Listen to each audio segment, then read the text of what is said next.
Gerald Lucas here with another installment of Ask Gerald, where you get your real estate questions answered. Today's question comes from Ernie. Ernie writes from Pittsburgh, Pennsylvania. Ernie writes, Gerald, is senior citizen housing a good real estate investment? Well, that's a good question, Ernie. Now, I would caution you not to generalize about broad real estate niches.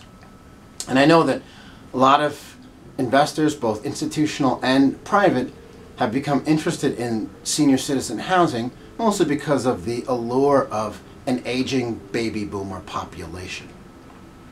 And certainly demographic trends are one factor that you've got to consider when you make a real estate investment. They're really only one factor. You've got to look at much more. You've got to look at supply and demand, probably the most important thing. If you're building, you've got to look at building and labor costs. You have to look at the cost of capital. There's a lot of things to look at. And even if the demographic trends point to potentially a good real estate investment in a particular area, it doesn't mean that every investment like that in that area will be profitable. And that's really the most important thing.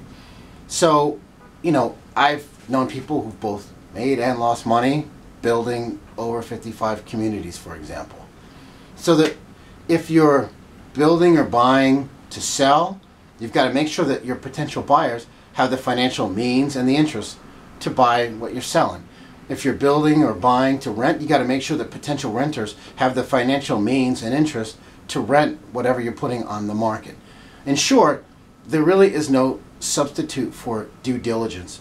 You've got to look at every real estate investment that you consider separately as an individual thing, not as a broader trend necessarily. Because you're not building or buying or renting a trend. You're building, buying, or renting a specific property, and your fortunes will be determined by how well you planned before you actually pull the trigger and bought and built or began doing the transaction. So every real estate deal has to stand on its own merits, regardless of the overall general trend. So thanks for your question, Ernie. Good luck. For more real estate information and tips, visit my blog at geraldlucas.com. I'm Gerald Lucas, and I'll see you again soon.